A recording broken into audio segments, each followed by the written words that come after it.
नमो तस्स भगवतो अरहतो सम्मा सम्बुद्धस्स। उहाँ भगवान अरहत सम्यक सम्बुद्धलाई सादर नमस्कार। नमस्कार आदरणीय दर्शक महानुभावहरू।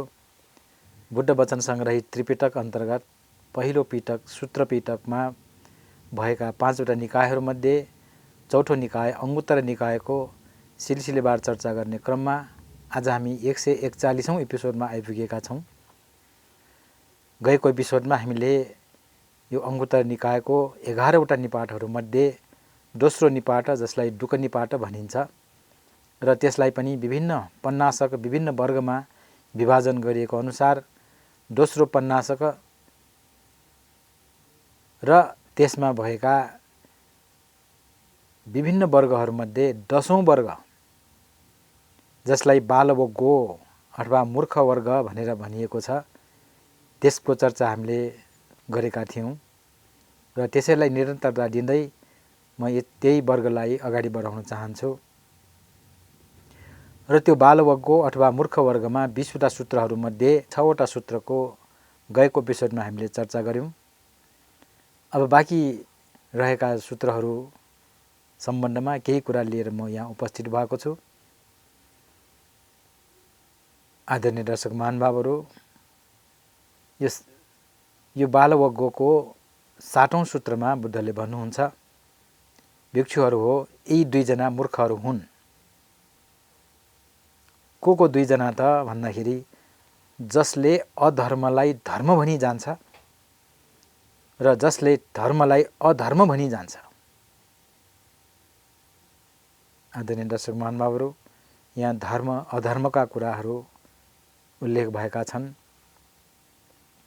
हुन त यो धर्म अधर्मको विषयमा पहिलेका एपिसोडहरूमा पनि हामीले चर्चा गरिसकेका थियौँ र प्रसङ्गवश म अहिले पनि यहाँहरूको केही समय लिन चाहन्छु।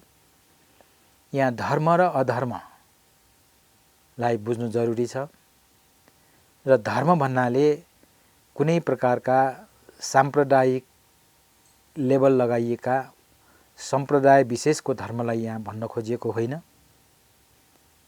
यहाँ धर्म भन्न खोजिएको अथवा धर्मको अर्थ हो कर्तव्य, जुन मानिसहरूले नगरी नहुने, जुन उसको दायित्व हो, जुन उसले पुरा गर्नुपर्ने कर्तव्यहरू हुन्, त्यसलाई धर्म भनिएको छ। र धर्मको विभिन्न अर्थहरू छन्। त्यसमध्ये हामीले यसरी कर्तव्यलाई धर्म ठान्यौँ भने अब यो कर्तव्यमा कुन प्रकारको कर्तव्य, कुन धर्मको, कुन सम्प्रदायको कर्तव्य भन्ने त सायद नहोला। मानिसको कर्तव्य निर्वाह गर्नु त्यो मानिसको धर्म हो।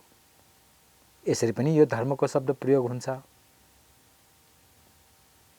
र मानिसको कर्तव्य भन्दाखेरि यहाँ नेपालीहरूको कर्तव्य, विदेशीहरूको कर्तव्य त्यस्तो त सायद नहोला।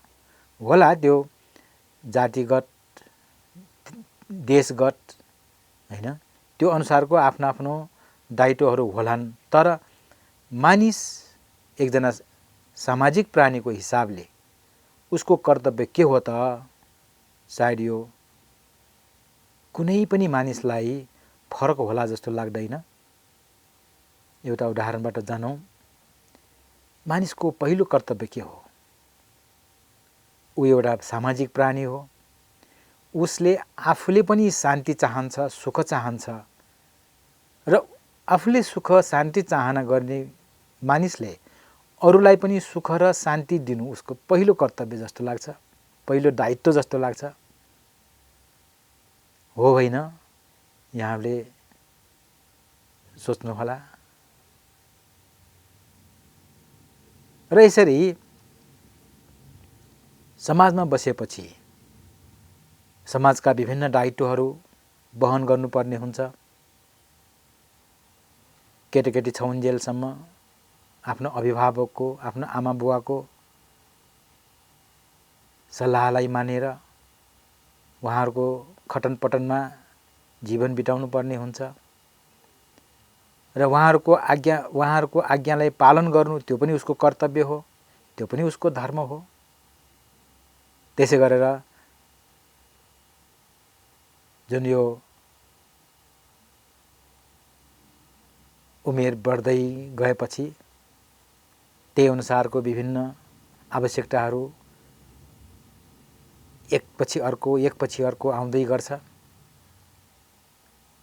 र त्यो आवश्यकता परिपूर्तिका लागि आफ्ना अभिभावक आमा बुवा अथवा कोही आफ्नै अभिभावकहरूले उसको चाहनाहरूलाई उसको आवश्यकताहरूलाई पूर्ति गरेको हुन्छ।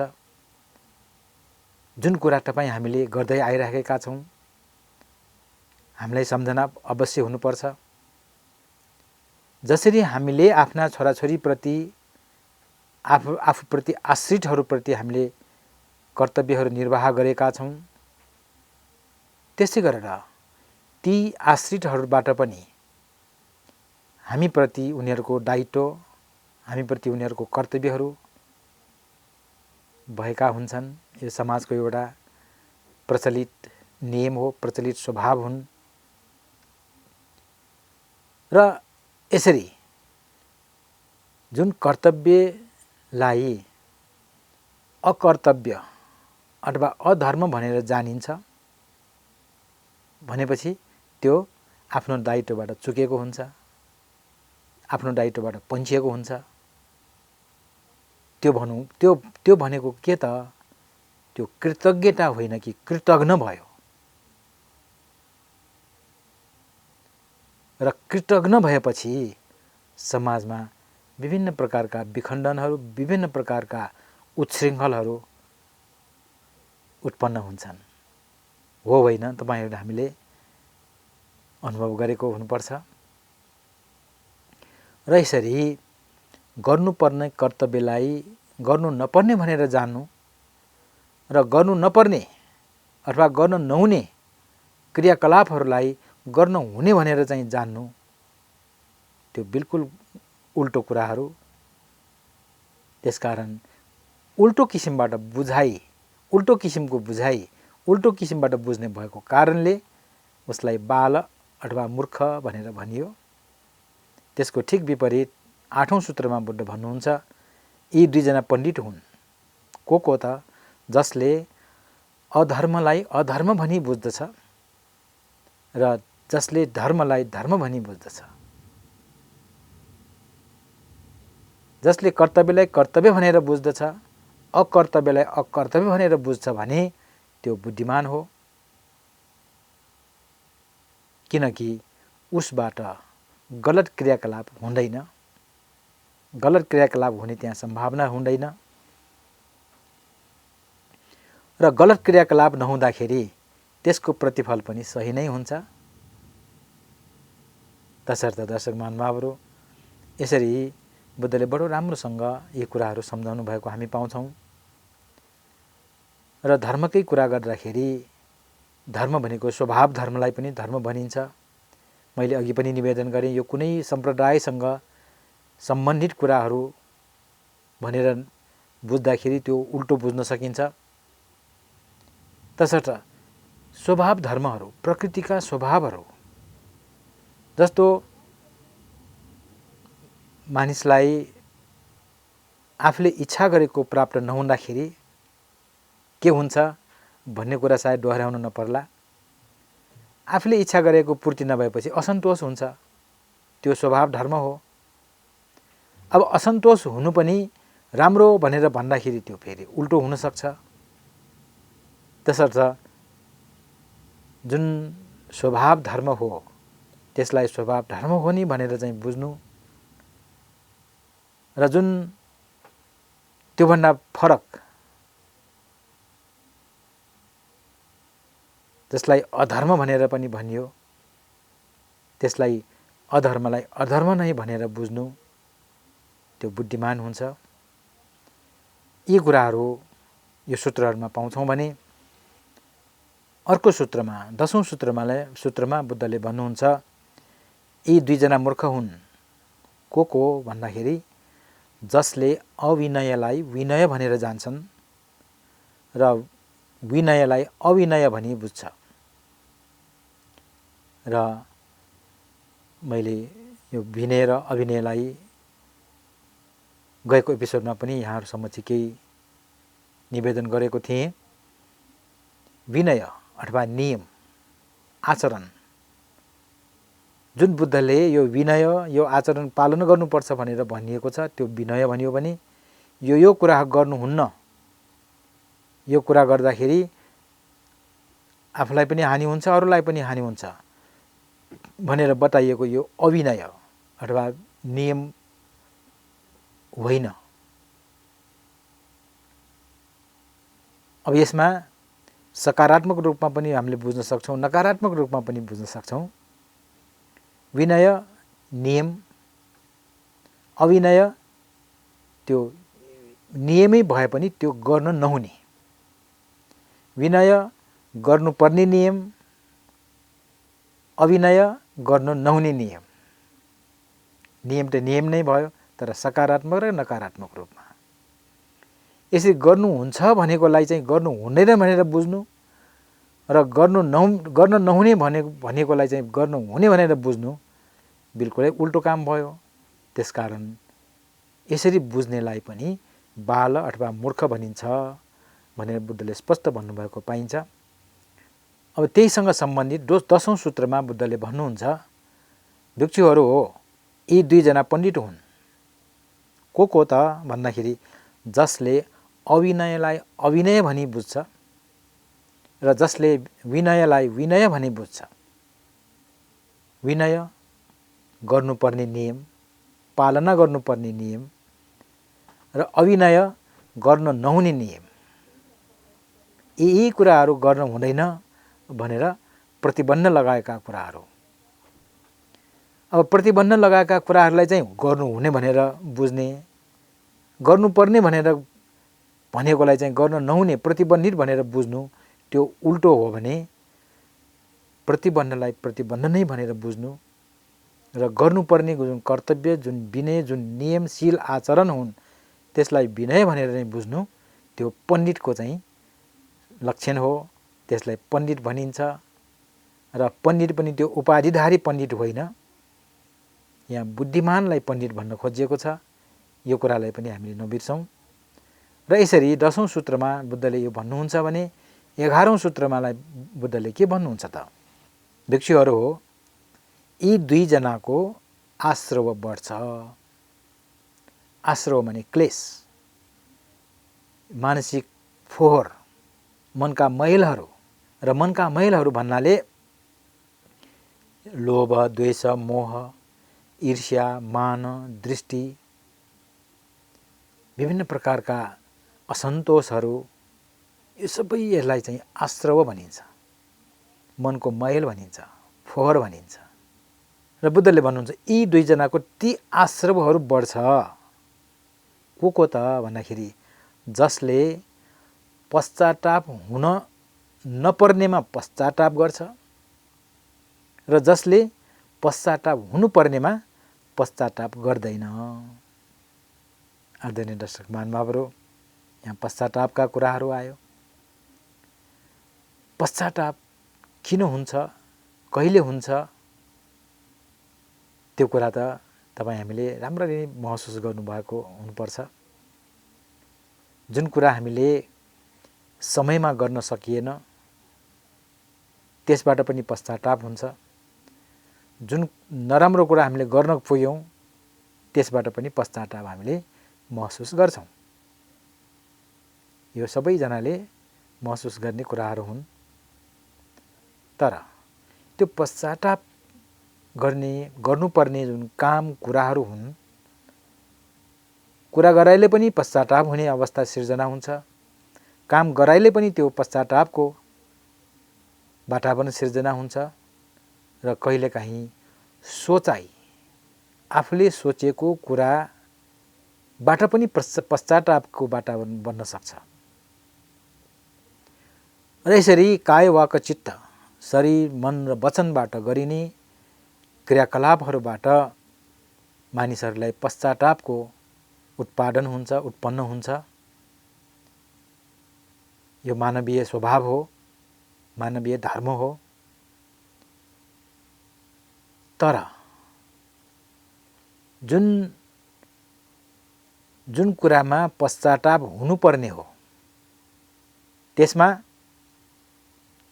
पश्चाताप गर्दैन भने उसले राम्रो कुरा सिक्न सक्दैनन् र जसले पश्चाताप हुनुपर्नेमा पश्चाताप हुँदैन उसले पनि राम्रो कुरा सिक्दैन। र राम्रो कुरा नसिक्नु भनेको के त? राम्रो प्रतिफल प्राप्त नगर्नु। र त्यो राम्रो प्रतिफल प्राप्त नगर्नु भनेको त्यो एउटा मूर्खको चिन्ह हो, त्यो एउटा मूर्खताको काम हो। तसर्थ बुद्धले भन्नुभयो यी दुई व्यक्तिहरूमा आश्रव बढ्छ, मनको मैल बढ्छ। किन बढ्छ? पश्चाताप नपर्नेमा पश्चाताप गर्छ र पश्चाताप हुनुपर्नेमा पश्चाताप गर्दैन। भन्नुको अर्थ त्यो पश्चाताप गरेर सही किसिमको पश्चाताप नहुँदाखेरि त्यसबाट उसले कुनै प्रकारको सिख, कुनै प्रकारको शिक्षा ग्रहण गर्दैन र त्यो पश्चातापका वातावरणहरू पुनः पुनः उसले चाहिँ उत्पादन गर्छ र त्यो पश्चातापबाट कुनै ज्ञान नलिँदाखेरि उसको काम, उसको कर्तव्य, उसको चाहिँ व्यवहारहरू उल्टो किसिमबाट हुन्छन्। तसर्थ उसलाई बालो भनियो भने अगाडि उहाँले भन्नुभयो जसले पश्चाताप हुन नपर्नेमा पश्चाताप गर्दैन र जसले पश्चाताप हुनुपर्नेमा पश्चाताप गर्छ यी दुईजनाको आश्रव बढ्दैन भनेर यो 12औं सूत्रमा भन्नुभएको हामी पाउँछौँ। आदरणीय दर्शक महानुभावहरू, यो आश्रव वृद्धि हुनु अथवा आश्रव घट्नुमा यो पश्चातापको भूमिका छ भन्ने कुरा यहाँ राम्रोसँग स्पष्टसँग बुद्धले भन्नुभएको पाइन्छ। र पश्चाताप वास्तवमा बडो नराम्रो बानी हो, बडो नराम्रो क्रियाकलाप हुन्। मानिसले सकेसम्म पश्चाताप हुनुपर्ने काम गर्दै नगर्नु राम्रो। किन भन्दाखेरि पश्चाताप भनेको मनलाई चाहिँ दूषित गर्नु हो, मनलाई मैल युक्त बनाउनु हो।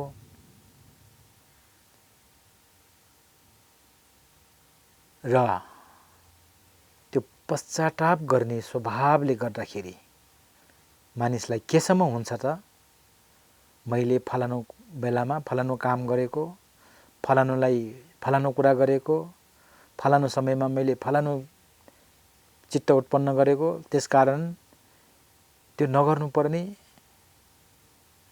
हैत्तेरिका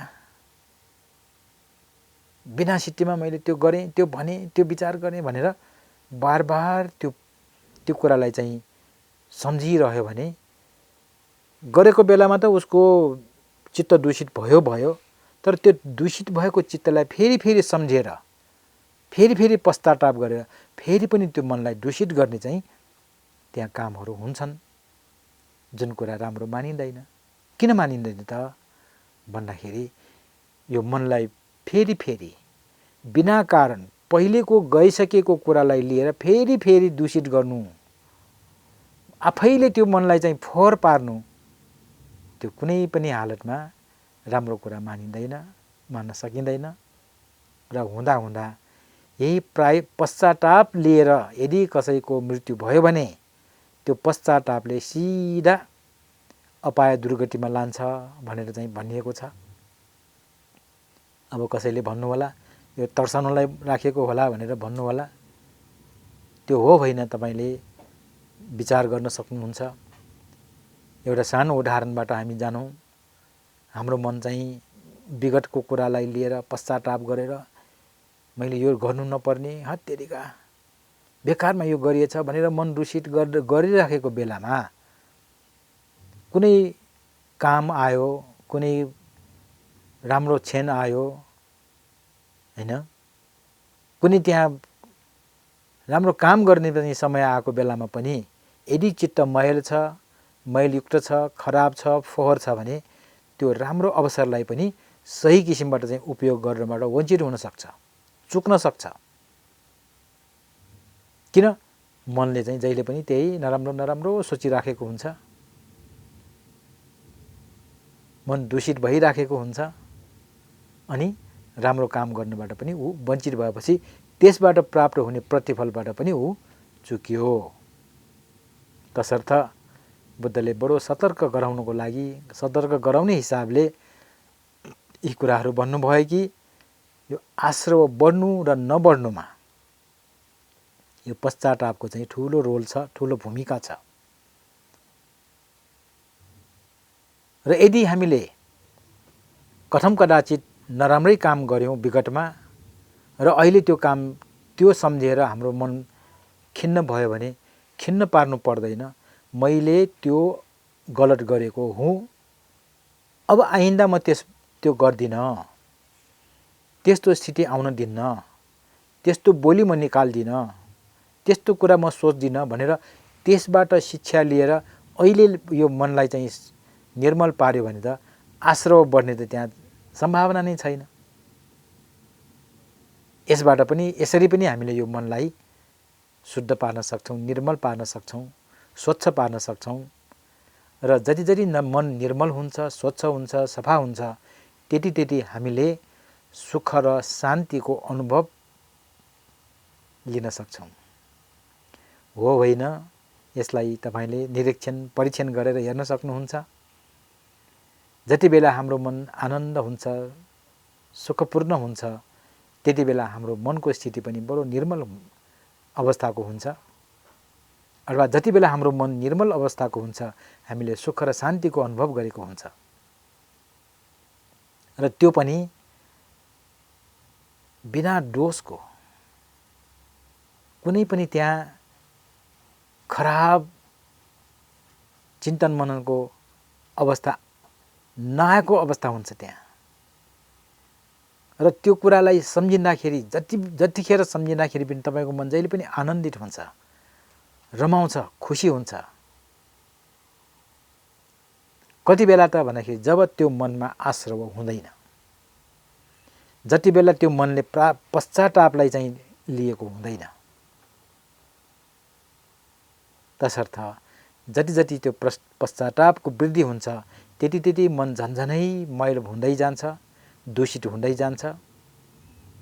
र मैले अघि निवेदन गरेँ, विगतमा भएको कुरालाई चाहिँ पश्चाताप मान्नुपर्ने कुरालाई यदि तपाईले पश्चाताप मान्यो र त्यसबाट शिक्षा लियो भने अब फेरि त्यो मनलाई चाहिँ दूषित हुने अथवा दूषित पार्ने त्यहाँ सम्भावना हुँदैन।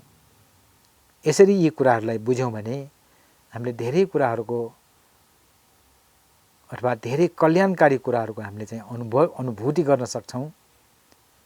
बुद्धले आजभन्दा करिब 2600 वर्ष अगाडि बताउनु भएका यी कुराहरूलाई हामीले चिन्तन मनन गर्यौं, अभ्यासमा चाहिँ हामीले लगायौं भने त्यसबाट पक्कै पनि राम्रै प्रतिफल हामीले अनुभूत गर्न सक्छौं।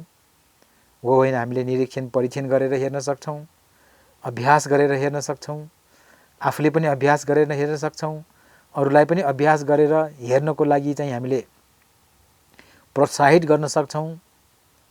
र एकजनाले यो कुरालाई सही हो भनेर लिएपछि त्यो सही भएको कुरा अरूलाई पनि गलत त हुँदैन, अरूलाई पनि सही नै हुन्छ। र एकजनालाई सही, एकजनाको मन आनन्दित भयो, सुखपूर्ण भयो भने परिवारको अरू सदस्यहरूलाई पनि यसरी नै हामीले आनन्दित तुल्याउन सक्छौं, उसको मनलाई पनि सुखपूर्ण तुल्याउन सक्छौं। यसरी एक व्यक्तिले परिवारलाई, एक परिवारले अर्को परिवारलाई गर्दै समुदायलाई, समाजलाई र देशलाई र अन्ततगत विश्वलाई पनि हामीले आनन्दमय सुखमय बनाउन सक्छौं। यसरी बडो गहन शक्ति बोकेको, गहन सन्देश बोकेको बुद्धका यी शिक्षाहरू भला 2600 वर्ष अगाडिको कुरा भए पनि अहिले पनि त्यतिकै प्रासंगिक छन्, त्यतिकै महत्त्वपूर्ण छन् र त्यतिकै फलदायी छन् भन्ने कुरालाई अगाडि राख्दै अहिलेको यो एपिसोडको समय सकिएको संकेत पाएको कारणले म बिदा हुन चाहन्छु। ध्यानपूर्वक सुनिदिनु भएकोमा यहाँहरूलाई धेरै धेरै धन्यवाद छ। भवतु सर्वमङ्गलम्।